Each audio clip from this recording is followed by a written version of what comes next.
Good evening, everyone. I, Dr. Jayashree Hazarika, on behalf of the Department of English, Faculty of Media Studies and Humanities, Manav Rachna International Institute of Research and Studies, would like to welcome you all to the 7-day International Virtual Faculty Development Program on Mastering the Craft of Teaching from 21st to 27 June 2021, which has been organized by the Department of English, FMEH, in association with Cape Comorin Trust and Lavender Literary Club, India. Now, I'd like to invite Dr. Shivani Vashisht, who is the convener of the FDP and HOD of the Department of English, FMEH, MRIIRS, to give the welcome address.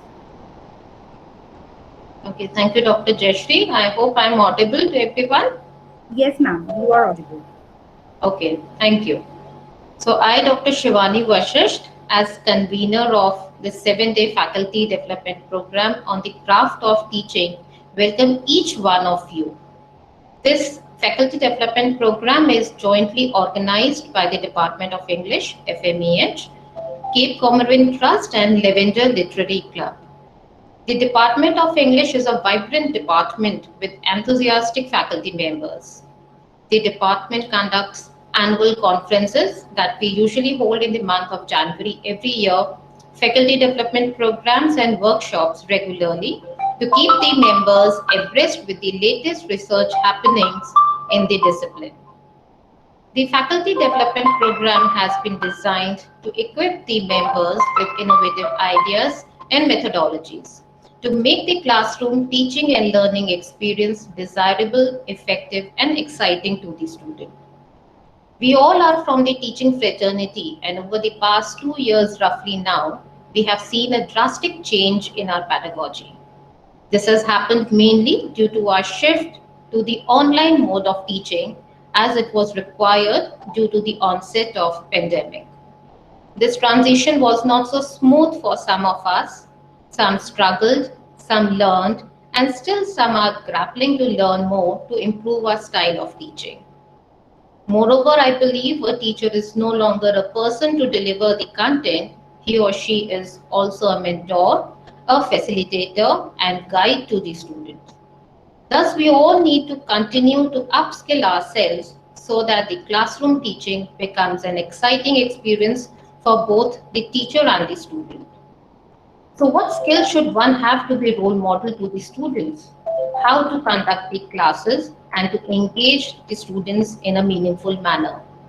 What strategies to be adopted to impart them problem-solving approach with practical application-oriented and innovating skills?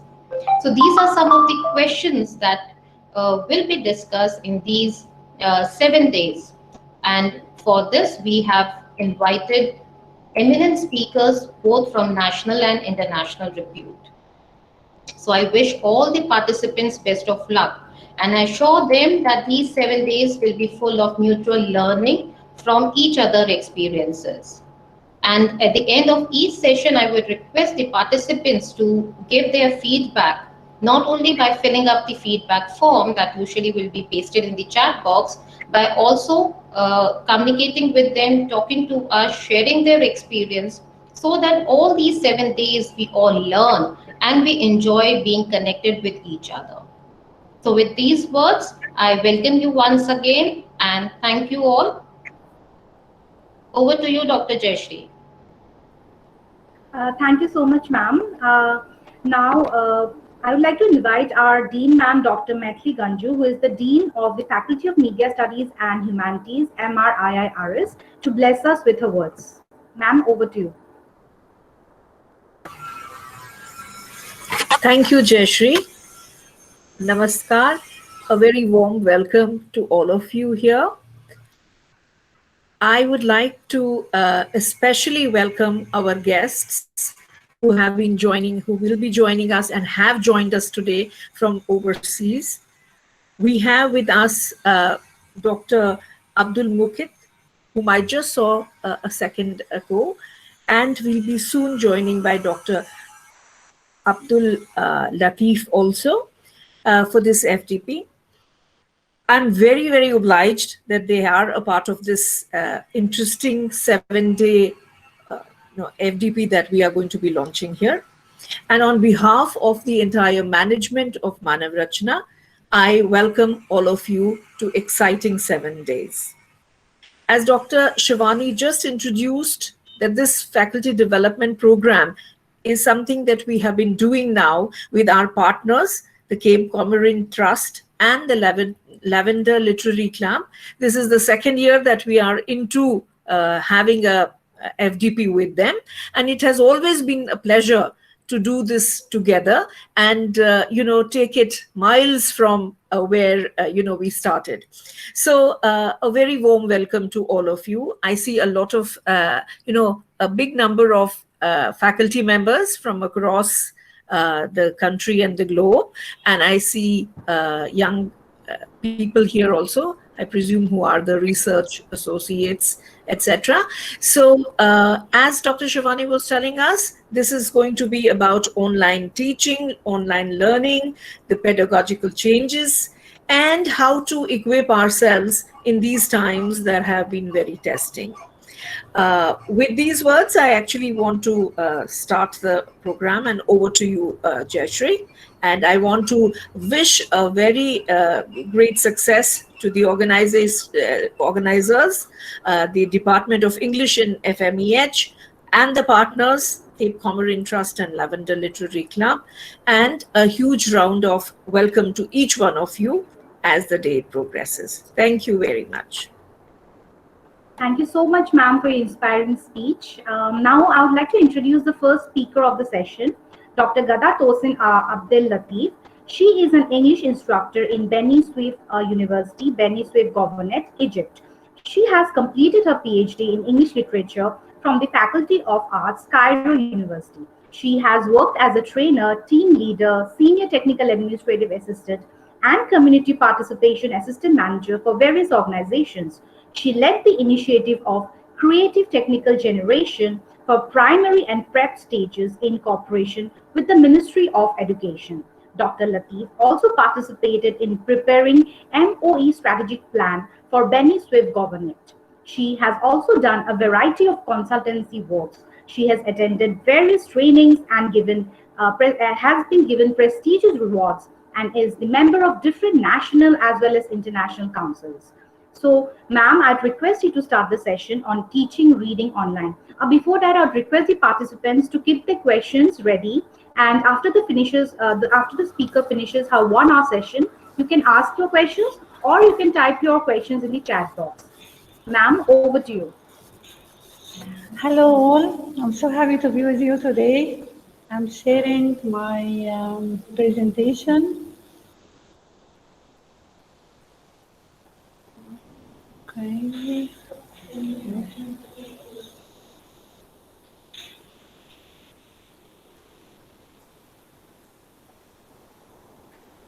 Okay.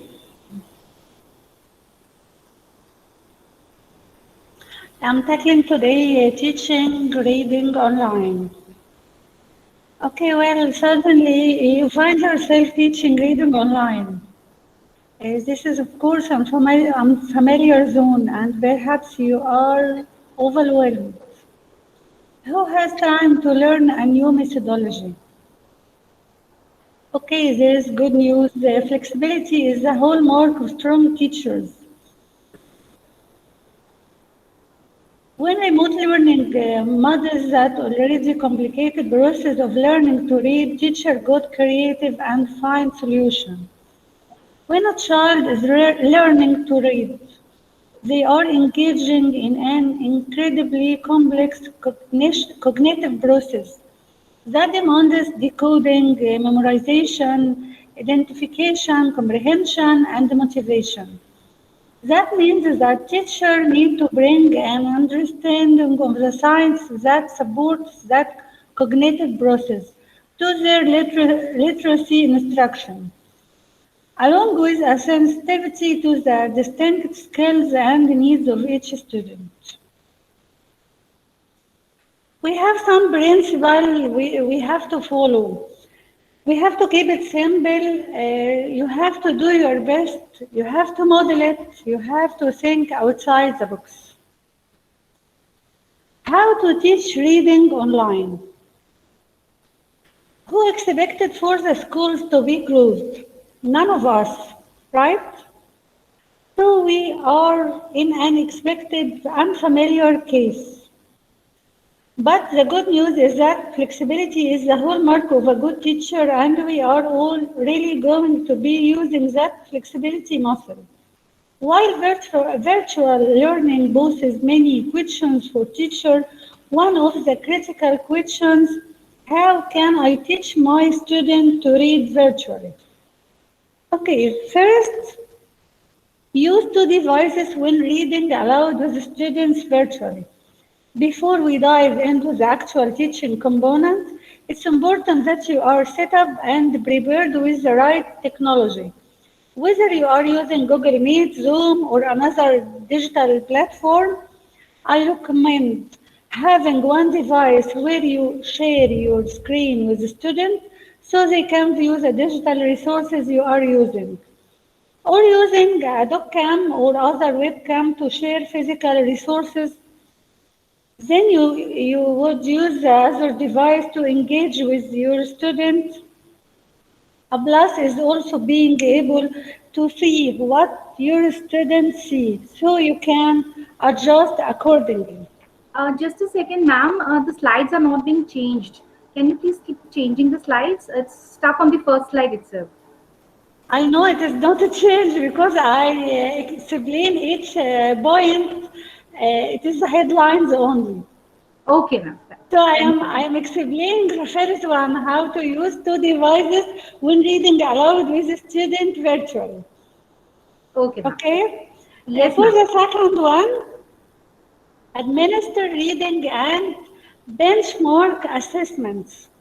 It is critical to have a baseline of your student performance so you can determine any specific areas of need. Every school uses different curriculum resources to determine reading levels. So control whatever you have access to in a virtual setting. Many resources have digital supplements which are perfect for remote assessments. If not, I recommend researching what is there any kind teacher have created benchmarking resources for you already. Within the past years, there has been an incredible amount of collaboration amongst educators to digitize resources and share them with their colleagues. I also recommend creating a schedule of times to meet with each child individually. You can create a breakout section in the virtual classroom so you can work with that one student while also keeping an eye on any other virtual learning. For number three, group students based on their present levels. Your student will now be separated into their reading groups. Devote time every week to meet with all groups. Find the time to make this happen isn't always easy, whether it is in the hybrid format or not. I recommend meeting with groups when other students are reading or working individually. You may use a must do or may do lists where you put on the board for both in-person and at-home learners to see. Must do is what the students have to complete when they aren't working in reading groups. This is typically work that independents working on a previously taught skill or independent reading assignments.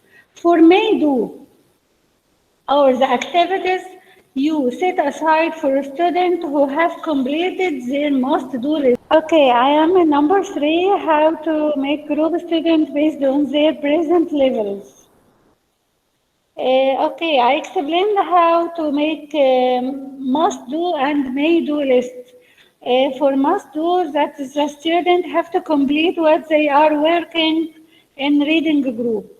Now in may-do list, that is the activities You set aside for students who have completed their must-do list and are either done early or waiting for the return with their reading group.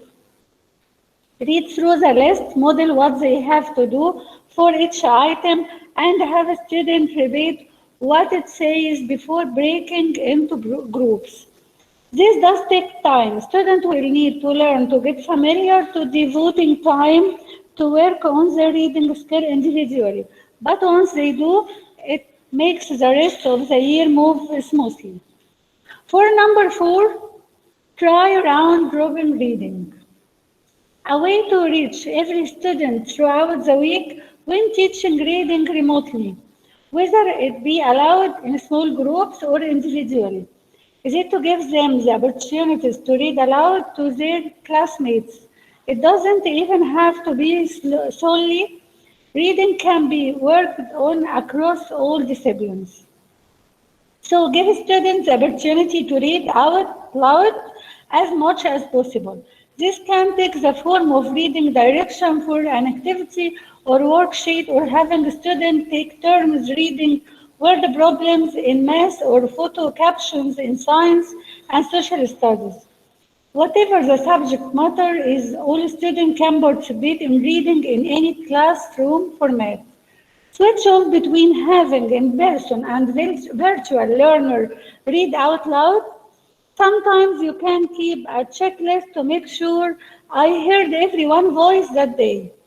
The best way to understand whether a student truly understands a concept is to see them apply that concept or skill in context individually or correctly.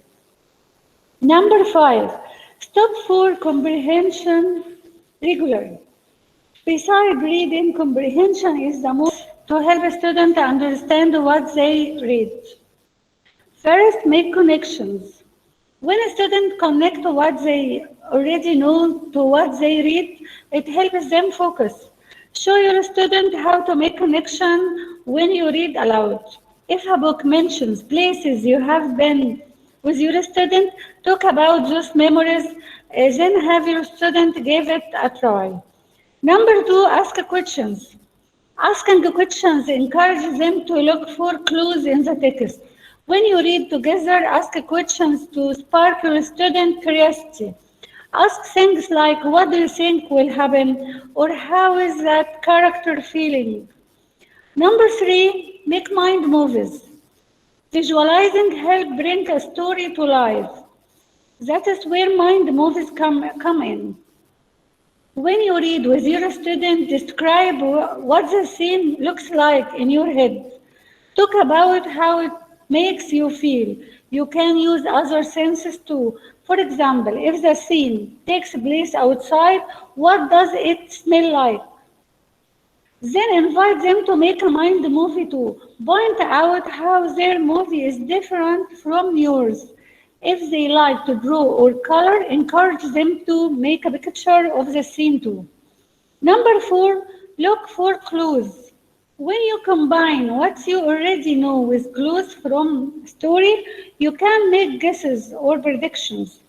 These are inferences, and making them is a great way to build reading comprehension. Okay, for example, when we read, Tim's eyes were red and the nose was runny, we can infer that Kim has a cold or allergies. Help your student do this as you read. If a character is wearing gym clothes and sweating, ask your child what the character might have been doing before. Number 5, figure out what is important. Ask your student, who are the main characters? What is the most important thing that has happened in the story so far? What problems are the characters trying to solve? When they can point out what important, they are more likely to understand what they read. Your student can also use a tool called Graphic Organizer to do this. A story element organizer keeps track of the main characters, where the story is taking place, and the problem and solution of the story. Number 6, check understanding. It helps to encourage a student to stop and ask themselves, is this making sense? If they get stuck, suggest rereading the part that they didn't make sense. What about it was confusing? Were there specific words that tripped your student up? Number 7, try new things.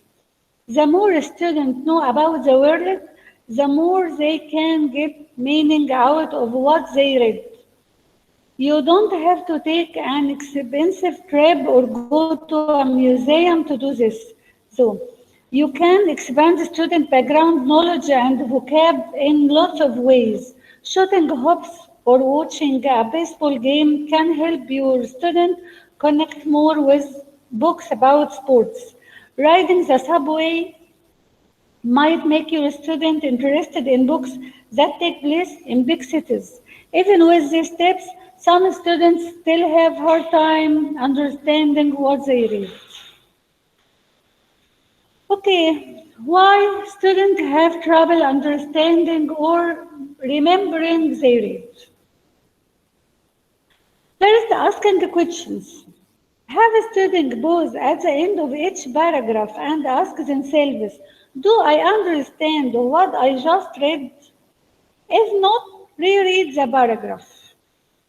Highlight the most important information. When a student comes across key information on a worksheet, tell them to highlight the phrase or sentence. Use a graphic organizer. Students can use graphic organizer to keep track of main ideas and questions. They can make notes on the organizer as they read or after they read. Take a break. If students are frustrated, take a brain break. Come back to reading with a clear mind. The act of reading is complex. Students need a bunch of skills to both understand and remember what they have read. Here are some reasons they might have a hard time with reading comprehension. For example, reading speed. Do they read slowly? The longer it takes to get through a sentence or paragraph, the harder it can be to hold on to. And think about the meaning of what they have read. For the vocab, do they understand the meaning of most of the words in the text? Think of each paragraph as a house and each word as a wooden board. It is hard for the house to feel secure if there are big holes in the floors or walls. For their interest, are they bored by the topic? It is hard to pay attention if you are not interested in what you are reading. When students are engaged, they may work harder to get meaning from what they read. Stress or anxiety. Are they stressed out? When students are worried, it can be harder to concentrate and absorb the material, of course. Okay, can you actually teach a student to read online? Of course, distance learning has knowingly upper hand. Interaction between teacher and student into a strategy that can work via video conference, a task that often compounded by unreliable internet access or a shortage of books that can be mailed home. The urgency is real. Reading is best learned at a very young age when the developing mind is highly receptive to language. So a significant delay in the development of reading fluency may not be recoverable. And early learning experiences, the research repeatedly shows, are linked to the later school achievements. Fewer grades, preservation, emotional and social well-being, and reduced incidence of young misbehavior, all of which wind up affecting adult productivity. So good reading teachers typically rely on a range of proven strategies to get their students familiar to the complexity of reading. Many use decoding approaches like phonics, text-based lessons, choice reading, interactive read aloud, tailored feedback, and multisensory approaches like tracing letters or reading scheming like sight word games or sentence building chords. But in the face of the crisis, even expert educators are suddenly in uncharted waters. Without daily access to their students in the classroom, they are felt to invent with untried teach tools. Many Okay, some tools even strive important challenging from the process of learning to read by doing the thinking for a student, for teachers, students who have reading difficulties, the struggle to learn to read in a distance learning setting can be amplified. For example, the Orton Gillingham approach relies on a multisensory approach to teaching phonics, but without in-person guidance from an attentive teacher. It can be hard to use the auditory, visual, and tactile kinetic approaches that are integral to the practice. Well, the biggest difficulty lies in the lack of the direct teacher presence. Worksheet, instructions, books, and video don't effectively replace in-person teacher mediation, where a teacher adjusts or coaches in the moment. We just don't know how to move the needle for children in early literacy without direct contact and interaction. We can get in beyond traditional books.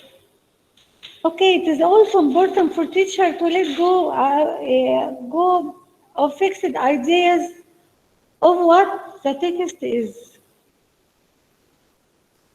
Teachers should remember that interaction is what is most important, and with read aloud in particular, the value lies in the interaction around the book, the conversation, the discussion, the trading of ideas, rather than in the book itself.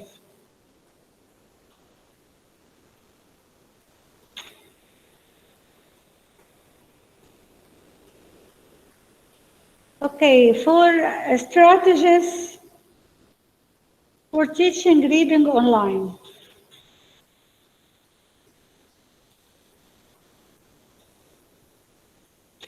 First, let's see 3 key rules for teaching reading remotely.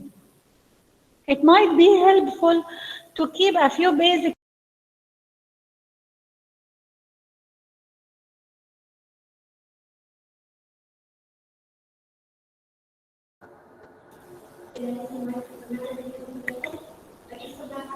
Can you hear me? Yes, now we can hear you. Okay. Let's see first 3 key rules for teaching reading remotely. It might be helpful to keep a few basic rules in mind. First and foremost, foster an early love for reading. As children learn to decode words and make meaning from them, teachers shift to focus on a couple key aspects to literacy, developing both fluency and comprehension. Fluency refers to one's ability to quickly and accurately read text with knowledge of how those words are expressed. Without fluency, the ability to recognize words and their tone or expression, reading comprehension or the ability to understand text is impossible. Once students have all the building blocks to develop fluency and comprehension, the next step is to practice. Studies have long shown that one of the best ways to improve reading comprehension and fluency is through independent reading. That said, before kids can read individually, it is critical that reading is modeled by adults, particularly by their teacher and caregivers. That is why it is so important that adults foster a love for reading early on the child life. Both parents and teacher can do this by reading aloud with kids and selecting their favorite children's books to get them excited. A second rule, you can offer a variety of books. Kids should be exposed to a wide variety of books and types of text during lessons and while reading at home with their families.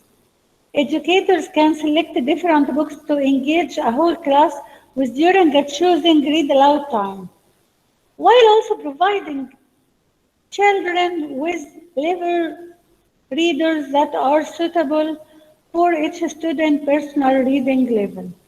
If families aren't able to borrow or pick up books at the school, perhaps they can print simple guided reader on their printers at home. Let parents know about opportunities to purchase or borrow books even if those texts are online. For rule number 3, be receptive to digital tools. When we think of books, most of us think about the experience of holding one in our hands and perhaps the smell of a freshly bought book. While many adults prefer to read a physical copy, there is a surplus of online tools that can assist children in learning to read. Some of these tools include Microsoft Immersive Reader tool that reads the text online and highlights and enlarges words, apps that contain e-books that offer audio narrations, document cameras that the teacher can use to project text from a physical book copy to children online, virtual magazine subscription and articles, learning apps and games, YouTube videos of narrated children books complete with illustrations.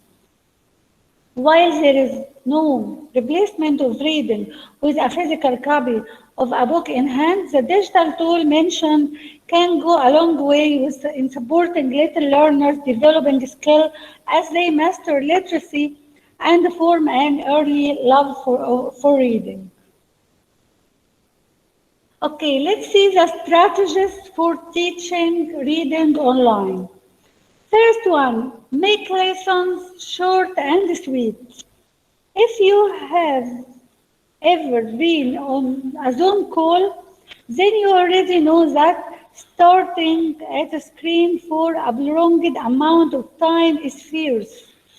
As difficult as it is for adults to stay focused when teleconference with others, it is even harder for an active first grader. Think about it. Managing student behavior and keeping them all on task and focused on is taught. Even on a normal day in any classroom. But keeping them attentive when students face distractions all around them can prove nearly impossible. Even though it may seem as if instructional time is being cut, it is critical that teachers and parents keep learning and reading sessions short. Think of lessons that are delivered in short sections. Engage students for an appropriate amount of time given their age and take a break. Space out reading and writing tasks throughout the day so students avoid becoming exhausted from trying to maintain intense focus for too long. For the second, try digital read aloud each day. Many educators plan reading time into their day routines. Sometimes this looks like starting the day in the front of the classroom on rugs, all gathered around the instructor. In other classes, it may be at another chosen time of the day that promotes reading as a positive daily activity. Keep the same routine in your digital classes, choosing a big colorful book that will hook your student attention. Make it a fun way to kick off the day, begin a lesson, or wind down from lunch. For the third one, make reading as fun as possible. One common theme is to keep reading engaging, interesting, and total fun. Make it an exciting celebration in your classroom. Try connecting other activities such as art projects or games to the books children read by engaging them in the world of the story outside of their reading sessions. They learn to see reading as something they love to do and will want to read more often. Okay, for the last one, get creative. Take reading outdoors or inspire kids to write stories about their adventures. Well, virtual classes can actually offer a bit of flexibility when it comes to lessons and the time spent on classwork. For example, from home, it may be easier to task students with going outside to find inspiration for their reading. That said, get creative in assigning reading and writing tasks. Tell families to take a walk outside to find something in nature that inspires them to write a story. Challenge kids to read books in different settings, such as on the back doorway, under a tree, or lying on a picnic blanket in the backyard to help make reading fun and associate it with positive emotions. Just like a teacher may create a nook or corner in the classroom, encourage your students to make their own at home and to share their favorite space with the class. There is no doubt that coronavirus pandemic has changed the way teachers teach and parents support their children in learning basic fundamental skills such as reading and writing.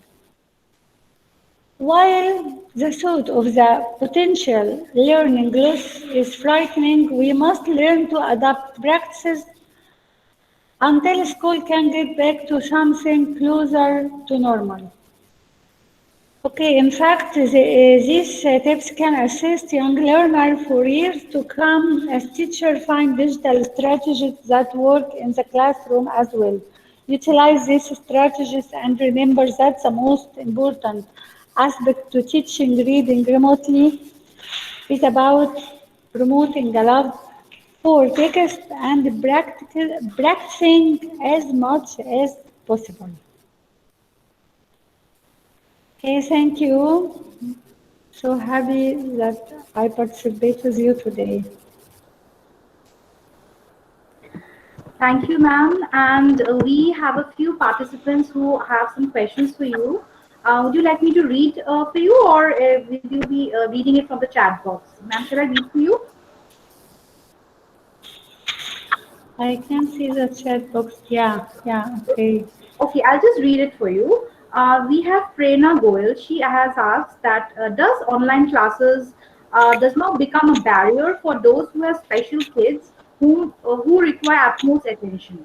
So she's asking about those special kids who have more who need more attention.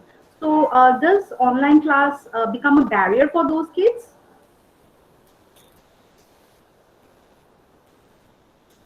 Yeah, I can see the question. In a class of huge number of students, like 100?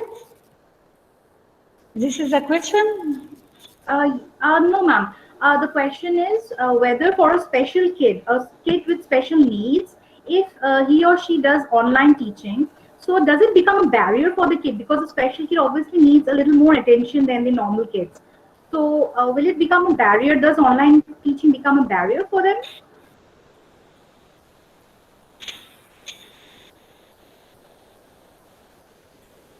I can't hear the question. Ma'am, it's It is in the chat box?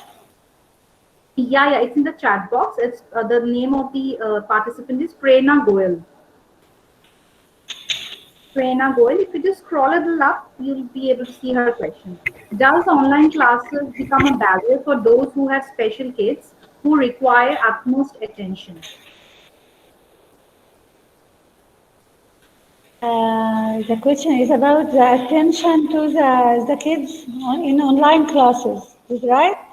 Online classes, kids with special needs. Oh yeah, special needs, okay. It depends on the disabled ability that the student have. It can be generalized for all the special needs, but mainly for special needs, we have to depend on colored books, a few words, maybe some songs can be combined the written words so they can react to the reading process. Okay, thank you, ma'am. Another question from Gur Sandhu. The person has asked, can you suggest an innovative method to initiate conversation among students in online mode? Any innovative method you might suggest? Sorry, I can't hear the question again, please. Okay.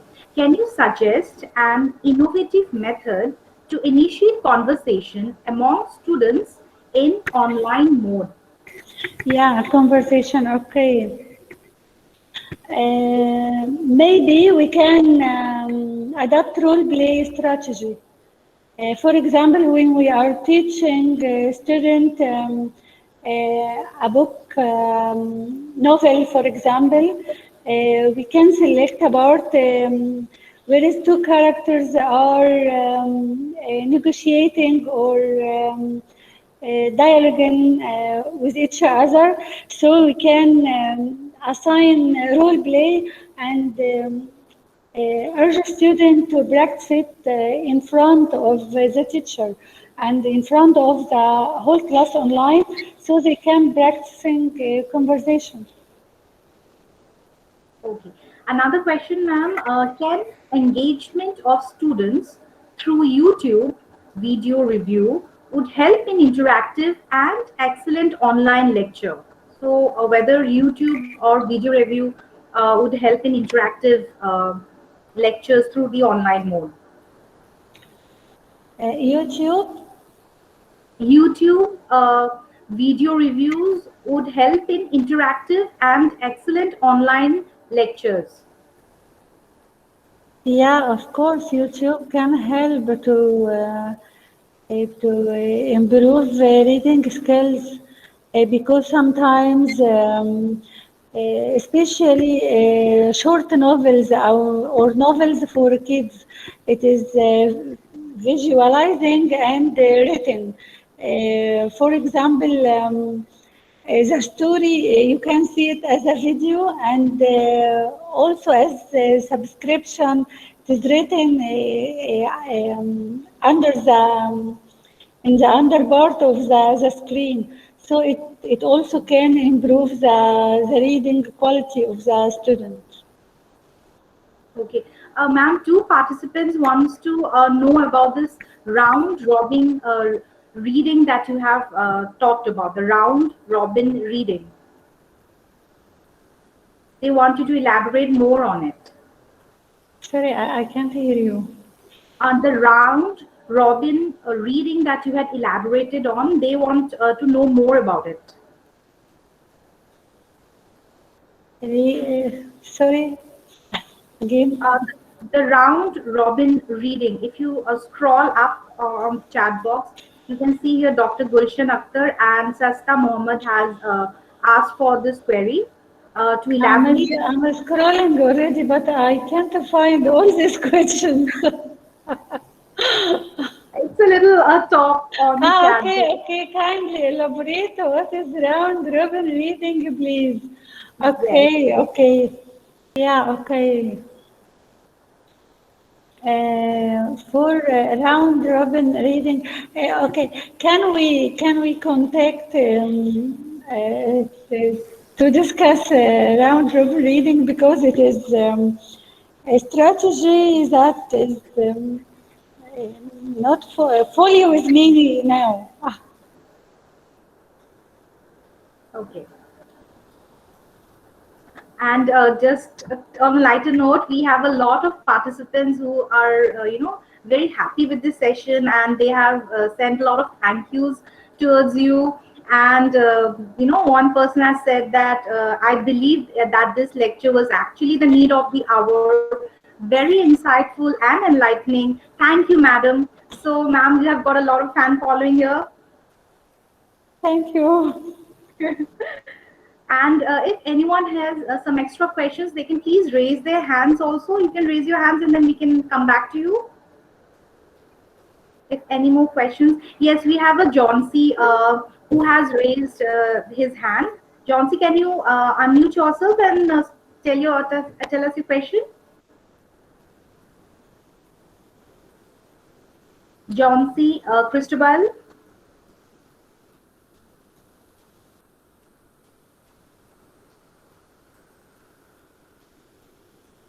Okay. Second slide once again, show and explain. Yes, can you come again? You're not. Your voice was not clear.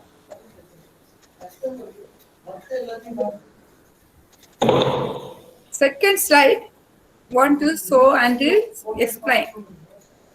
Okay, ma'am. She wants to see the second slide, your second slide, slide number 2, and she wants you to explain a little bit about that slide. Yes. Slide number 3. 3, no. 3 I saw. Slide number 2, ma'am. 2. Slide number 2, okay.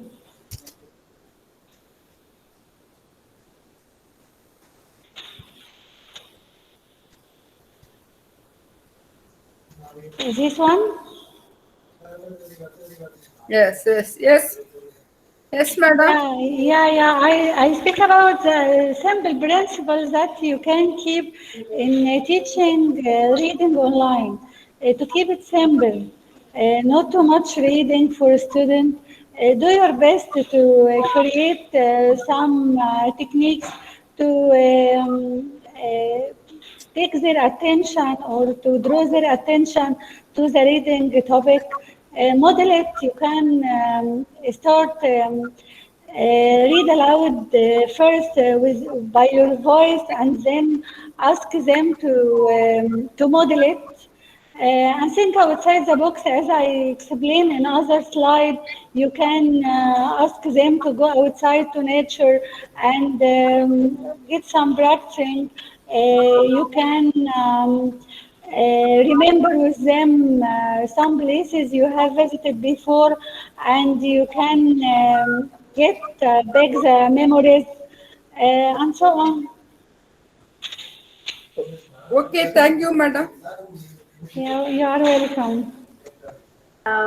First of all, I would like to thank ma'am, Dr. Dawson, for her new insight into this whole changing scenario of teaching and reading